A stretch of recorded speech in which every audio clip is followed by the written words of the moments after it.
Okay. First things first. I know this might look like a screenshot of some of your lives. And if that's the case, that's okay. This is a safe space. It's fine. This is why we're here. As Jean mentioned, I've spent some time in the auction business. I'm the daughter of entrepreneurs. Both of my parents have gone into business together. And growing up, my dad loved to go to auctions. The little school that we went to in Kidron, Ohio had a livestock auction every Thursday. So I grew up mainly around heavy equipment and around livestock auctions. That's kind of where I got to know things more on the bidder side of things, of course. Still love to go to those today, RES with my dad. But basically, let's rewind back to 2014. I was a marketing director at a manufacturing company. We had a website that was terrible. When people would submit forms, the precious few forms that we had on there, they would go into a black hole. Does this ring any bells for anyone? So yes. So I, as a newly appointed marketing director, I decided I need to find some type of a new website. I need a new website platform. That's how I got started. So I set out to find a website platform. Back in 2014, some of the most popular ones were WordPress, Drupal, we have HubSpot. There were a couple out there. And when I found HubSpot as a marketing director, it was the first time I had seen a way that I could go through and organize everything for myself. So we have this running joke, and this is, by the way, I'm a HubSpot partner. I'll just tell you that right out of the gate. This is not a HubSpot presentation. We are talking about CRMs. I'm really, really lucky that I get to work in a place now today where I work in dozens of CRMs day in and day out. So this is I just want to talk about CRMs at the core. But anyway, so I had the chance to finally say, all right, in marketing, we know 50% of my marketing is working. Half of it's working. I just don't know which half. And so I was finally able to find a way to connect all of those dots so I can make sure that the dollars I was spending on my marketing efforts were turning into an ROI. So I'm a marketing director and I go to the sales team. Does sales like accountability? No, they don't. So guess what? As a marketing director, I'm trying to figure out how am I going to capture all of these leads that are coming into our website? How am I going to get them over to the sales team? How am I going to track them from start to finish? How am I going to know which of my efforts are actually turning into revenue for the company, for top line sales, and what's not? So that way we can do more of what's working and less of what's not. And so I want to give a quick example of how this works. So basically what I'm talking about is a way for us to go through and take all of our contacts, all of our companies, all of our bidders, all of our consigners, and put them into a way that we can actually see what they're doing. Everything from, are they going to our social media? Are they clicking on links? Are they clicking on ads? Are they registering to bid? Are they actually showing up? Are they bidding? Are they buying? Are they coming back to the next auction? Are they repeat? Are they over and over again? How are we engaging with them? So in my case, again, back in 2014, I had the chance to start implementing, I ended up using HubSpot and implemented this at my company and got the chance to get sales involved as well. So one of the fun things that I got to do is create case studies and project profiles. And so with that visibility, I was able to go in and see exactly which of my marketing efforts were yielding dollars. Does anyone know where I am? This little baby Michelle a few years ago. Does anyone recognize this? What's that? Yes, you're barking up the right tree. He said, looks like an NFL stadium. This is the practice facility for the Tennessee Titans. That is Bob Flynn. He's the director of facilities or vice president of facilities and game day operations. What's very cool about this is the company that I worked for made all that white fabric that you see back there. So if you're ever in Nashville and you go past their practice facility, the company I used to work for actually made that. But what's really cool about it is I would have never known this project ever existed because a lot of times it was hard for us to track what the end use applications were for our products. And so I was able to use the CRM to find that this was going on, stay in touch with the sales team. While the sales team member was developing a relationship with Bob in the Tennessee Titans organization, I had the chance to come alongside that, also build a relationship. So when the project was done, Mr. Flynn was able to, I brought out a camera crew and we were able to do a recording of him talking about what it was like to erect that building, to erect that practice facility. So whether you're in marketing or whether you're in sales, there's definitely value in both to using a CRM. So let's just go through some learning objectives and some housekeeping items here. So first, we're going to recognize the challenges of using what probably a lot of us are using right now, which is manual contact entry. We're going to understand the basics of a CRM system, what it is, how it works.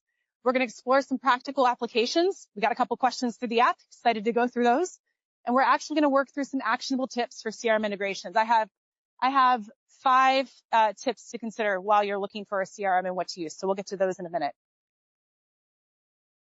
Okay, so why this session matters, even if you're not the techie type.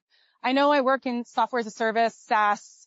I should be a really techie person. I'm not the first person in line at the Apple store to get the iPhone. I love a good old-fashioned handwritten note.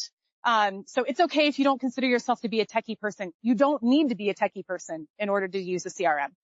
So managing your bidders, consigners, and leads should not feel overwhelming. If it's feeling overwhelming, it's okay. There's help. Again, this is a safe space. Moving from various options to a smarter system can also help your processes. Anyone know what SOPs mean? Standard operating procedures. You got it. It's not auction-specific lingo. So SOPs. I am a visionary. I'm a marketing person, in case you can't tell. Like, if you were to put me in a back room somewhere looking at Excel all day long, like, that would be my own personal form of torture. I love being out and about. I love talking to people. SOPs were something that I was like, ooh, I don't want this. This is bad. But as I started my company 4 years ago, sales and marketing enablement, we really needed SOPs in order to keep our processes up to speed and to help grow and scale our business. And so we've been implementing those over the last 6 months, and it's been a game changer. So if I can do it, you can do it. So HubSpot is an example of something that you can use as an SOP to implement in your business to not only get everything organized now, but also to help you scale in the future. All right, quiz time. What does CRM stand for? C. Yay, we have some people paying attention. This is great. Okay, excellent. Can't remember much. If you said that, you can just go ahead and leave now. It's fine. It's okay. I won't judge you. All right.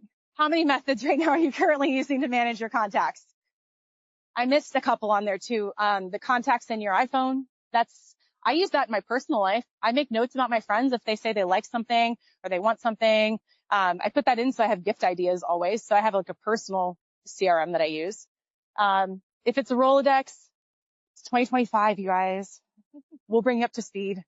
But a lot of the methods that we see are Post-its, tablets of paper, Excel sheets, which actually, if you have an Excel sheet, you are ready for a CRM because you're already starting to track all of that information. So I love when people bring me Excel sheets because you're actually already, you're halfway there. You're more than halfway there. Texting, emails, paper forms, phone calls, walkie-talkie, mental notes. A lot of people have it up here, but that's not scalable. And God forbid something happened to you tomorrow. How would your team pick up and run? What would happen to your business? I don't want to get morbid, but seriously, think about what would happen to your business tomorrow if you don't have these items documented and something happened to you. Okay, so some of the challenges of manual contact management. So we're talking about first name, last name, email address, company name, nothing that's crazy here, just the basics of demographic contact information that we're saving. We can have disorganized lists, which ultimately means you're going to, or no lists at all, that's even worse, but you're going to miss communication opportunities, which ultimately means you're going to miss revenue. And I don't know about you, but the last time we checked, most of us are here to make some money in our businesses. And if you're not doing it for you, you're doing it for your team. So even if your why behind all of this, you're not comfortable with this for you, think about all of the people around you that this affects in order to stay organized and stay motivated. Okay, so what is a CRM? I've talked about this a little bit already, but it is essentially at the core is a tool for organizing contact information. And I already mentioned the top 3 things that we need to collect at all times. Email address, first name, last name. Those are your 3 biggest priorities. It helps to streamline communications with your bidders and consigners. And so this could be everything from your text messages to your emails, to your phone calls, to your meetings.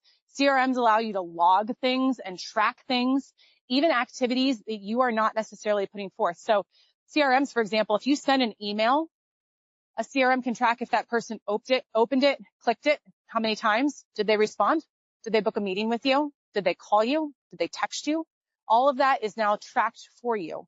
And even if it's not your activity, if it's activity your team is doing too, it gives you insight to that. So you can connect multiple team members into your CRM. So that way, if someone's out or on vacation, 'tis the season for vacation, right? It's summertime. If someone's on vacation, your team can still pick up the ball and keep running with things because you can see exactly what's been going on and all the activity. It's not stuck on someone's phone. It's not stuck in someone's personal email box. Ultimately, tracking all of these things, whether it's leads or engaging your current customers, it turns into ultimately growth. Okay, so a couple ways that this can help auctioneers in general.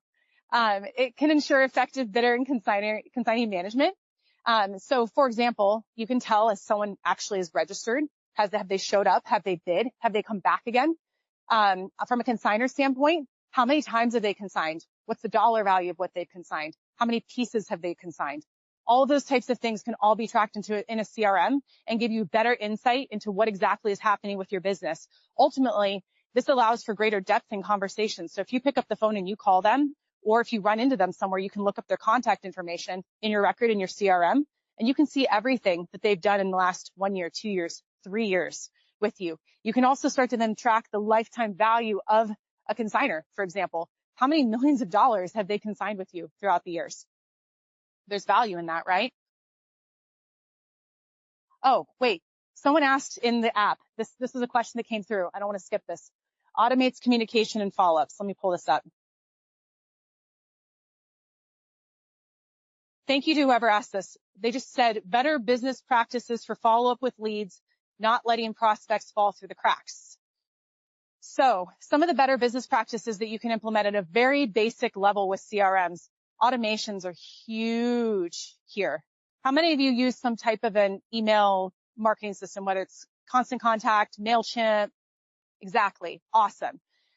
So a lot of times you can use those types of systems to set automations in place. So whether it's newsletters, it's reminding people of what the upcoming auctions are that you have going on, all those types of things. Reminding your consigners to make sure they've submitted everything and this is coming up and you still owe me this. There's a lot of that can happen. CRMs also typically have some types of task or task management aspect to it too. So I jokingly say it's your best personal assistant if you learn how to use it correctly. So you can set a task for 3 months down the road to follow up with someone because they said grandma and grandpa's estate, they may need help with auctioning it. You can put a reminder in there for yourself so you don't have to try to remember, and hopefully you remember, whether or not you need to follow up with that person. So you can use automations are huge for this. Also, this is more of like a 301 level. So if you already have a CRM, this is something you might be interested in, but workflows on the back end as well, where if it shows that this person has gone to your website a certain number of times, they've called you, they have or have not consigned within the last year, you can put workflows in place. So if they meet certain criteria and they score a certain way, you then get a reminder that says, hey, this person that you considered to be a hot prospect, they have now engaged with you on your website, on your social media. They've clicked on so many emails. Might be a good time to give them a call and check in and see how things are doing. So automations are a great way to manage all of your leads and your lead follow-up.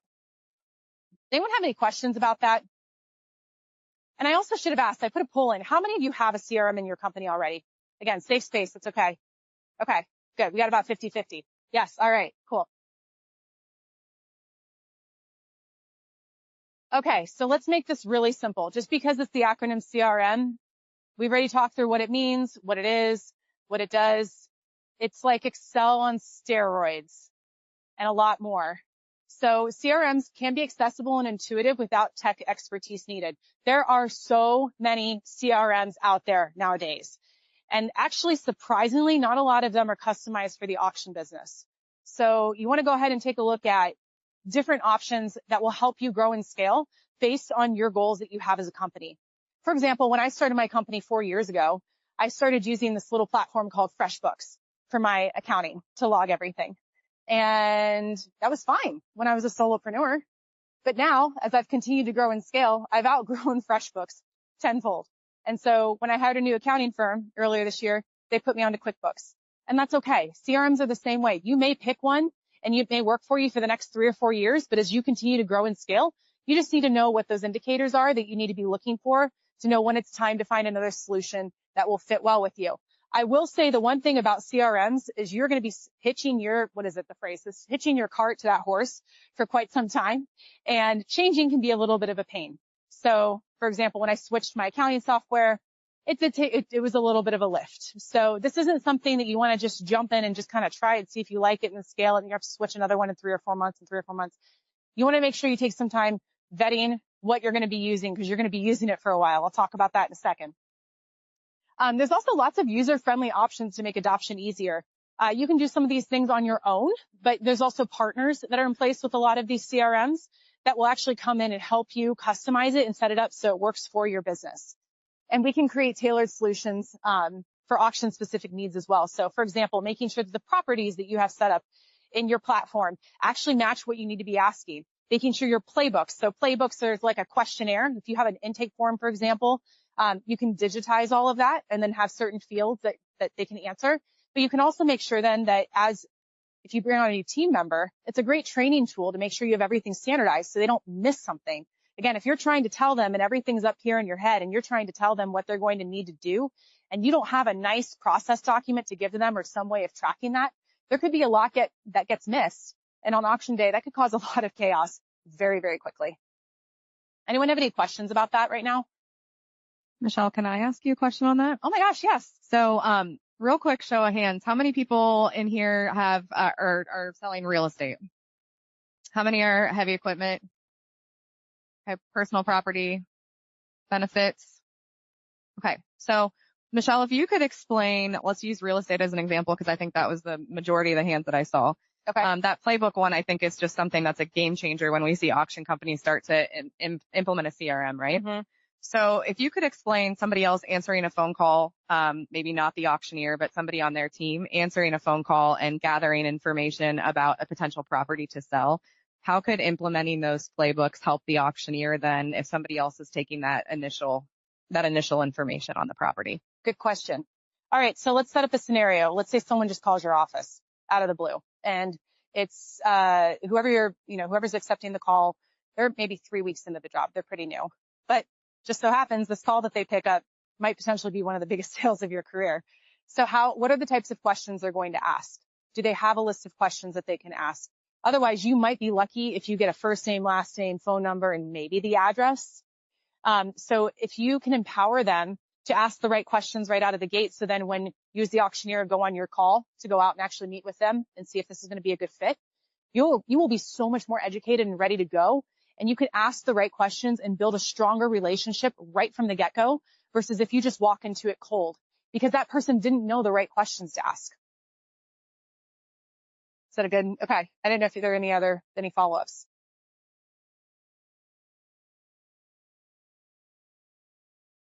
Okay. So a step-by-step guide to getting started. Here's how to get started using a CRM. Doesn't matter what one it is. These are the things you need to be considering. First of all, assess your business needs. Do you have 3 people on your staff? Do you have 10? What lines are you in? Like Jean was asking earlier. What do you want to do with your business? What other technologies do you have in your business currently? I'll go back to Constant Contact, MailChimp. Do you want to be integrating those with your CRM? That's very, very common. I talk about that here in a second. You have to select the one that's right for you. So I think it's important too to ask around and say, hey, what are other people that you know in the industry? What are they using? What has worked for them? What has not worked for them? Especially when you talk to CRM salespeople, everything's going to work all the time for you and everything's going to be wonderful and amazing. And the answer is always yes. So read some reviews, ask the questions, take the time because it is well worth it. I don't care if you're building a CRM, if you're building a website, if you take the time to invest in organizing and asking the right questions early on, you're going to avoid a lot of headaches and a lot of bottles of wine and Advil consumed later by taking the time to ask the right questions up front. So you have to select the right CRM for you. So what's right for you may not be right for the next person. So just keep that in mind as you're asking for reviews. Importing and organizing your contact data. Before you even pick a CRM, if you don't have a list right now somewhere, whether it's Excel or paper tablets or whatever it is, start pulling together lists. Go through previous auctions, pull up every list of bidder and consigners that you have on there. Start to organize all of that. That is one thing that always takes way more time than people ever anticipated if you don't have it organized right now. That's a great job for someone to keep picking out on the side, keep going through folders, keep scanning documents, whatever it is.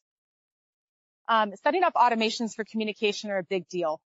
Making sure that like I talked about earlier with the workflows and things like that, making sure that you take the time to set up those automations so that way you are calling people at the right time. We've all gotten a robocall or a call from someone that the timing is not right and you just want to hang up on them, right? The best sales calls are the ones when you happen to talk to a person when they're ready to buy or when they're ready to convert or when they're ready to consign, when they're ready to go. That's when you want to talk to them. So some of these automations that we have, like I mentioned earlier, with we call it lead scoring, but when you see, okay, they've gone to the website and they filled out this form and they subscribed to the newsletter or whatever it is, looking for those indicators are really important. And then training your team and implementing gradually. I cannot stress enough. We are talking about software. Software sounds so sterile.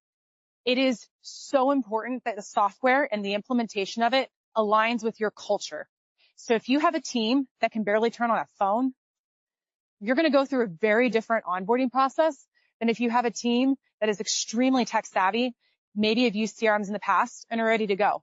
So there's a lot of sensitivities with implementing and utilizing CRMs.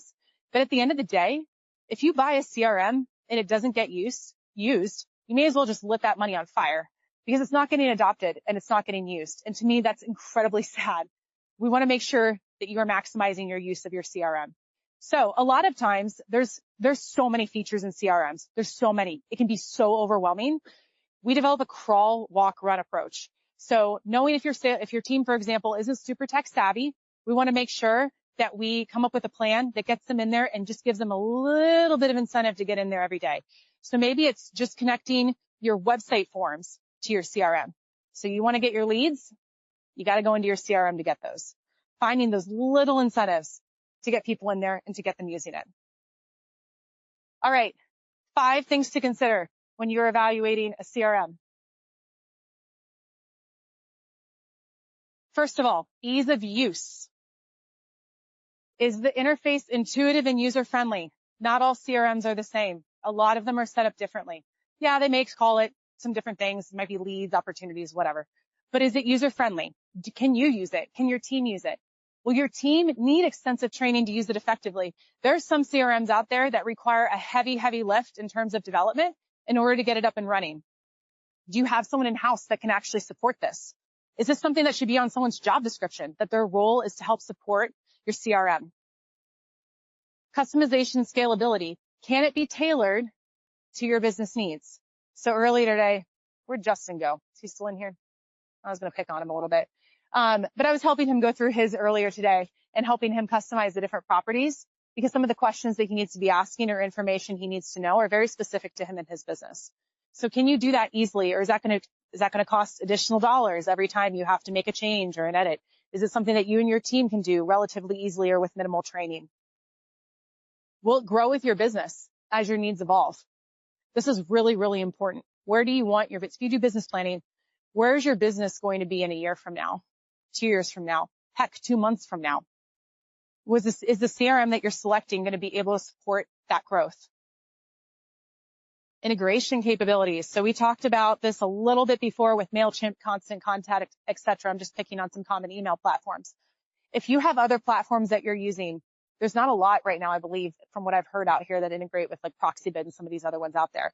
But if you have other technologies that you're currently using within your business, will your CRM be able to integrate with those effectively? Accounting is another big one. I mentioned QuickBooks earlier. Can it integrate with QuickBooks, for example? Can you go in and see, are people current on what they've paid? Do we need to be sending reminder invoices? Those types of things. Very, very important. APIs, not going to get too deep into that. That's like a 401 level course, but basically integrations are capable. You're able to do integrations if there's open APIs or you have access to a development team that can create those. So some CRM systems are very locked down and they don't want you to be able to customize them and they don't want you to be able to integrate them very well, because if you want to do that, you have to call them and you have to pay dollars for the developers to do it. So these are the types of questions and the things that you should be looking for as you're considering different CRM options for you and your business. Reporting and analytics. I love this one. So it's actually really important to know how things are performing, right? Like I said earlier, we're for profits. We want to make money. Are the actions that we're doing actually generating dollars? Which auctions this year were the most profitable? Which consigners have been the most consistent? Which bidders have spent the most dollars in general? A lot of these CRMs can automatically generate reports for you, which saves you time. And I know we don't always look at time as a dollars, but your time is worth money. And if we can save a few hours a week for you, or we can give you better insights and better reporting later in the year, what's that worth to you? What's that worth to your team? Can you easily generate custom reports to measure KPIs? KPIs are key performance indicators. Yes, thank you. So can you set key performance indicators for your business? And does your CRM give you that visibility to see if you are actually hitting those KPIs? Last but not least, your costs and your ROI. We got to talk about money, right? So is the pricing structure within your budget? Is it a subscription? So do you get access to the entire platform with unlimited seats? Do you pay per seat? There's quite a few different models that are out there. If you're a smaller team, it's not that big of a deal. If you have 40 people that you need to get into your CRM, the price per seat model could be a factor. So take a look at all the different options that are out there, because different CRMs do have different ways that they have their revenue streams modeled. Will the CRM deliver value and efficiency to justify the investment? So the efficiency could be in terms of time. It could be in terms of workflow. It could be in terms of consistency. There's a lot of ways you can justify this. A big one is if you get 2 or 3 more sales a year, 2 or 3 more consigners a year, how fast can you generate and justify an investment in that CRM? So I see this a lot initially where people say, oh, I can't afford it, or it's too expensive, or whatever. What's the cost of a lost sale? If you start to think about that for a little bit, and you start to think about just whether it's a few more consigners a year, a few more bidders a year, a few more real estate, a few more state auctions a year, what's the cost of losing 1 or 2 of those? It can add up pretty quickly. Here's your bonus tip for the day. We talked about reviews, request a demo. I cannot stress enough getting your team involved. So as you're going through and evaluating what types of CRMs to use, I can almost promise you, call me if this is not the case, someone on your team will bring up something that you did not consider yourself. Because especially if you have a team that's going to be in there all day, every day using the CRM, they're going to bring up something that you had not considered before. So I highly recommend involving your team. The other thing too is I love organizational behavior. I think it's so fascinating. I love culture stuff. It's amazing to me. But from a psychology standpoint, if you bring this to someone and you say, you're going to use this tomorrow, you're going to like it. Yeah, you might feel like, okay, we'll see. But if I've involved you in the process from the beginning, I involve you in the onboarding, and everyone goes into it with a what's in it for me perspective, right? So if you go into this and you say, okay, I see that there's value for me in this. I understand the impact this has on my job and how this can help my boss and how this can help drive the overall growth of the business. That can be the difference between a CRM implementation working or failing. So that goes back to where, again, software is sterile, right? The cultural aspects of it, those soft sides, those are really important things to consider as you're looking at a CRM. Yep, covered that. Okay, so a couple practical tips for success, because I promised that in the learning objectives at the beginning of the day today. Start with the basic features and scale up over time. We've seen this happen. People get really excited. They want to turn on all the bells and whistles, and they want to do it all, and they want to do it all right now. And that's how you burn out. If you look at marketing, for example, we've all been to someone's Facebook page where 3 years ago, someone was clearly excited about social media and posted 4 times a week for 3 weeks, and then it stopped. CRMs can be the same way. If you turn on too many bells and whistles and you don't take the time to get that adoption, it can have the same effect. So people get in there, they get all gung-ho, they turn on everything, they build their calendar, they put on the workflows, they do the automations, they have the tasks, so excited, ready to go. And then because it wasn't a habit, which if you haven't read Atomic Habits by James Clear, anyone read that? Killer book, game changer, so good. This is really about habits at the end of the day. It's the habit of getting in there every day. It's the habit of scanning the business cards. It's the habit of logging the calls. Use your automation for your routine tasks. I mentioned earlier that CRMs can be your best personal assistant if you set them up the right way. So make sure to embrace those automations. Set those reminders to follow up in 3 months, 6 months. You can even set automated emails to go out that they look like they come from you personally. That's like, hey, so much enjoyed our conversation, following up as promised, wanted to see if you made any movement here. Embrace automation. Keep your contact data updated and clean. We have a phrase in CRM world, garbage in, garbage out. So if you put garbage into your CRM and you don't keep it clean and you don't scrub the data, is what we call, you like to scrub it and keep it nice and clean, you're going to have garbage data to work with. If you have garbage data to work with, you're not going to see value in the CRM. So holding yourself and your team accountable to keeping things really clean. It can be as simple as making sure that the first name and the last name are capitalized, first letter, and then lowercase the rest of the way. So if you send an automated email with a personalization token, it doesn't look like you're screaming at them. Hi, Jane, all caps, because that's what she filled out on the form on the website. So it's little things like that, making sure that your data is clean, your lists are clean, and reviewing it regularly. People ask all the time, how often should I be reviewing my data? We say it depends. It's my favorite answer. It depends. But usually around every quarter, you want to just be going through and just taking a look and seeing, are my lists still consistent? Are my automations still working? Do I have everything set up correctly and the way it should be set up? And leverage analytics for improvements. A lot of CRMs now have AI built into them. I know, let's just add another level of terror to using a new system.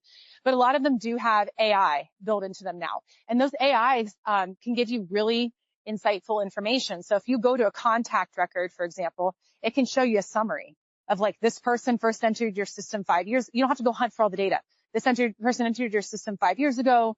They've registered for 20 auctions, but they've only showed up for 3. They've never bought anything. They've engaged with 50% of the emails that we've sent. They've never been to the website. You can get a lot of these analytics really, really quickly and really, really easily. Okay, so taking the first step. If you don't have a CRM today and you're considering this for your company, you first need to evaluate your current organizational tools. I have a QR code that I'm going to show you next. And it's my little digital freebie, but it is a tech stack. We call it a tech stack. It's basically just going through and looking at everything that you subscribe to or that you're currently using. It could be Asana, it could be Constant Contact, MailChimp, whatever. Anything that you're paying for a subscription for to support your auction business, going through and doing an audit of that. So I have that as a freebie on the next slide. Exploring CRMs that match your business needs. So taking a look at the different options that are out there. Like I mentioned before, there's so many different types of interfaces and different subscription models and all that. Finding something that works for you and your business. And then start implementing and see some immediate improvements. Crawl, walk, run. I wish this wasn't such an aggressive animal analogy, but you eat an elephant one bite at a time, right? It's not something you can do all in one time. So look for the little wins along the way. Set realistic, set smart goals. Set measurable goals that you and your team can actually achieve and get excited about. Action is the foundational key to all success. Pablo Picasso, Michael Scott. Do I have any Office fans here in there? What's the other quote from The Office that Michael Scott? It's close. You're close. It's sports. You'll always miss 100% of the shots you don't take. Wayne Gretzky, Michael Scott. Thank you very much. All right. I love The Office. Okay, so here's the Q&A. This is this free tech stack guide that I mentioned. So if you want to scan this QR code, it'll take you to our website. Our website's powered by HubSpot, which is a CRM. And so then you'll just fill out the little form and we'll send you an email that has a link to this tech stack audit. It's an Excel sheet with headers. So it's definitely something you can do. All right, what was the other question that was asked beforehand? We talked about this. How do we integrate CRMs with auction management systems? It depends on the system. So if whoever asked this has a specific one in mind, but usually most CRMs are open APIs. Not all auction management systems are. So back to my favorite answer again, it depends on how the system's set up. Both systems, they have to be able to talk to each other. Is it going to be a one-way or a two-way sync? So which one's going to be your central or your source of truth in terms of data? How is that data going to flow back and forth between your CRM and between the auction system? What's your best advice for creating smart plans or drip campaign without making it seem fake or impersonal? Ooh, this is such a good question. Okay, so I love authenticity.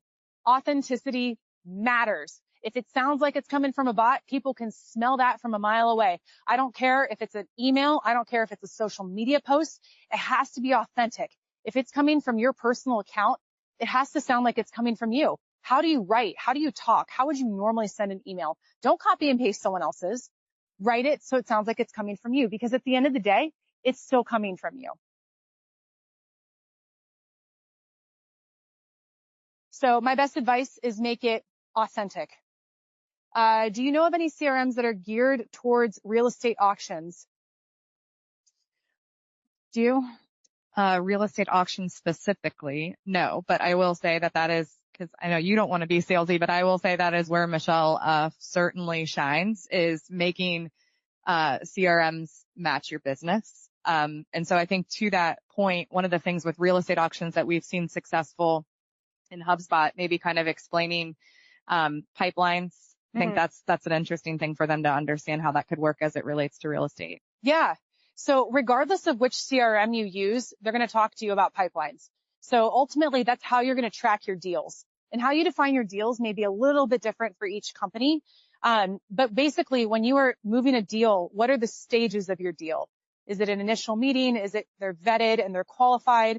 Are they a lead? Are they a marketing qualified lead? Are they a sales qualified lead? What are they existing customer? Where are they? So a pipeline is basically a way for you to track everything from where you first hear about them as a prospect all the way through the point of sale and actually past the initial point of sale. So they come back and they repeat over and over and over again. So that's what your pipeline is going to look like. How many of you get a lot of questions from sellers or consigners right before auction day? Like, what's the likelihood you think this real estate is going to sell? How many hits have we had? Michelle, I think explaining how CRMs can capture that data to make the seller, the consignor feel more comfortable with moving forward. Yeah, that's a really good question. So of course you've created a website or you have a page, whether you've bought the domain for, 123mainstreet.com or something like that, or you have it on your site, giving them that data and showing them, look, we've had 10,000 views. We've had 100 people register, getting all of that information rather than you going through and manually flipping through papers and counting 1, 2, 3, 4, 5. That can all roll up automatically for you, which is really important.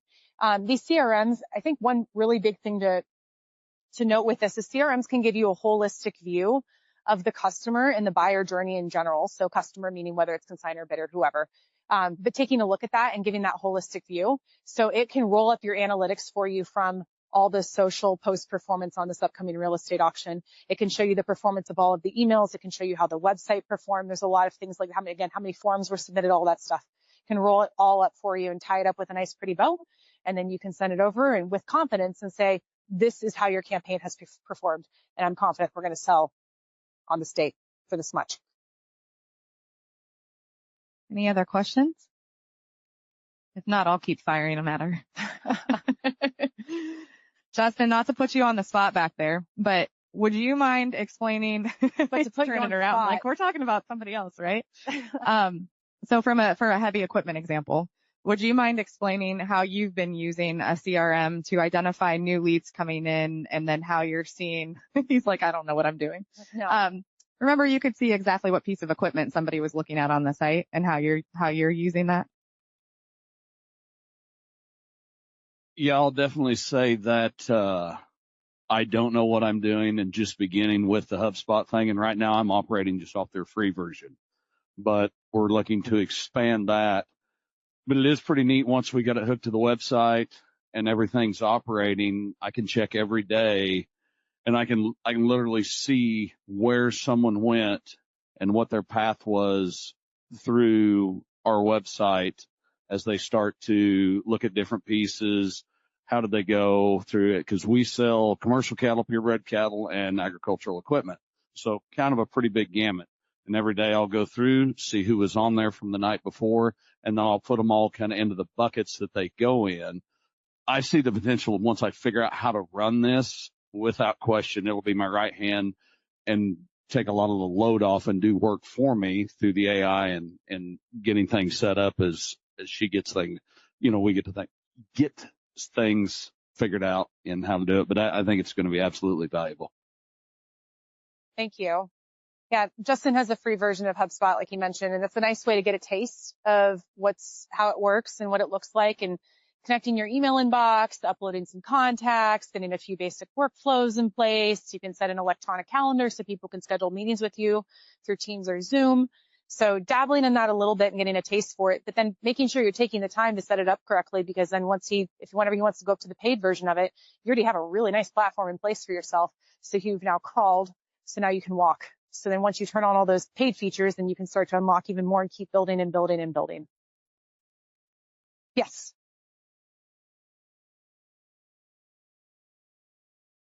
So we deal with real estate, but we also do benefit auctions. So two completely different flows and customer bases. Do you recommend starting out with one of your asset groups and then adding on, or tackle it? I'm kind of like a do it all at once and then I get really defeated. So what's your recommendation on that? That's a really, really good question. I would start with one. So start with one, especially, actually one caveat to that. Is there any overlap in the list that you would have for either? Okay.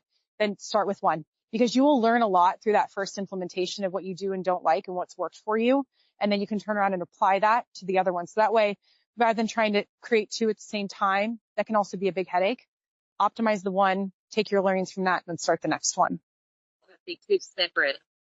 Do you do it as two separate databases?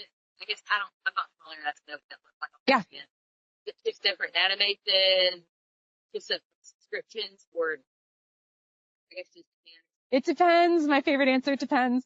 So usually one of the questions I ask is what I just did is if there's any overlap between the two groups. If there's no overlap, that's a little bit different. That goes back then to like, what do you want to pay for your CRMs? Do you want to keep them separate?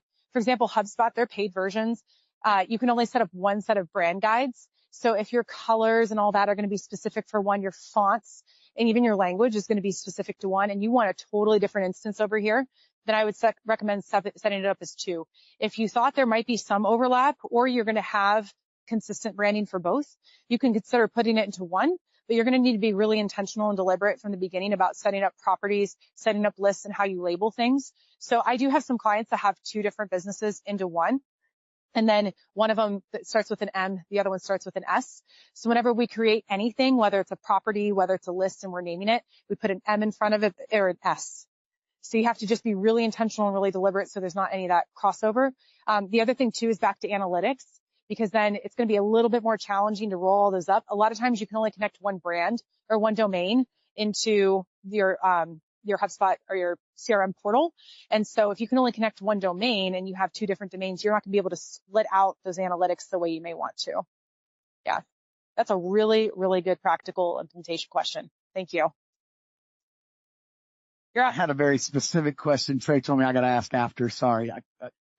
So we use HubSpot as well. Oh, great. Yeah. We set up my deals and do the whole pipeline with that. But what I found is there's several of my clients, let's say trustees or bankruptcy attorneys, that are involved with multiple cases.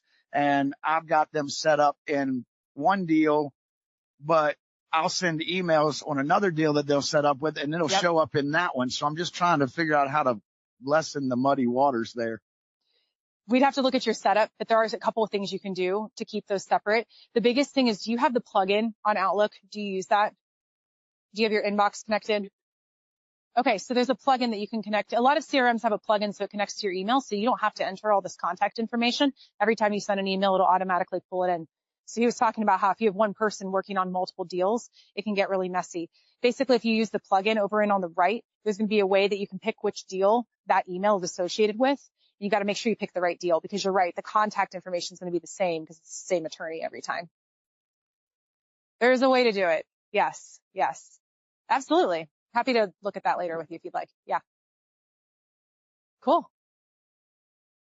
Tech support. Ooh, that's a good one. About tech support.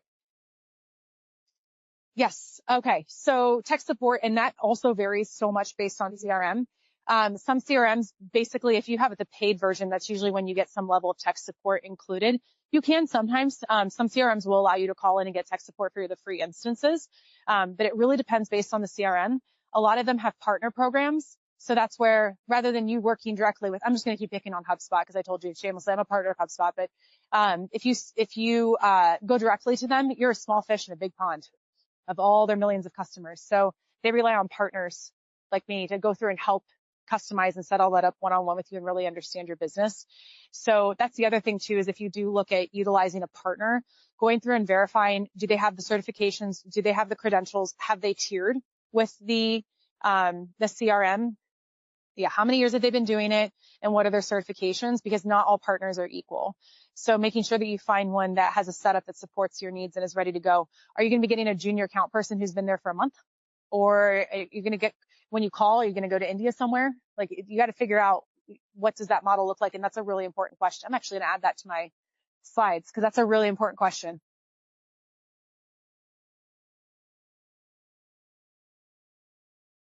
Yeah. Yep. Call 1-800 whatever. Yeah. Yep. Yeah, those are fun. As much as we all love waiting on hold. Yeah. Any other questions? One of the things that I've seen work really well, that just to point out that Michelle and her work in HubSpot have the capability to do, is actually do route mapping. So how many of you have team members who are going out and calling on customers and trying to generate more consignments? I know this is big in the heavy equipment space. One of the things that I love that we've been able to do for one of our clients, there's a plugin for HubSpot called Map My Customers. And it literally takes your entire database and your entire contact list, and it puts them on a map. And so you can say, this is my anchor visit. I'm going to this Bobcat dealership today because I know that they've got some trade-in equipment that they're going to be ready to consign. But then it can say, show me the 10 customers that are around this area and build me a map so I can go see them. And it'll actually sync then, and it'll go Google Maps or Apple Maps, whichever one, pick your poison. And it'll actually get you on a route to go connect with each one of those. And so one of the things we've done with one of our customers, they're big on purchasing lists. So we purchase lists. That's a great use for that, right? And then you upload that into HubSpot as potential customers, as leads. And then when they're going out to meet with one of their clients, then they're saying, map me a route so I can go get in front of all these additional potential customers. So one of the cool things that just really enables the sales process extensively, I would say. Yeah, absolutely. Again, time is money, right? Can't ever get it back. It's the one currency we can never get back. Well, my contact information is up here. I'm over at booth 209. Stop by and say hello. I'm there by myself. So, come hang out, come be my friend. But really, truly, thank you so much for taking the time and energy and investing in yourself and your business today, for being here and for coming to conference and show this year. Thank you all very much. I appreciate it. Give her a round of applause. Thank you.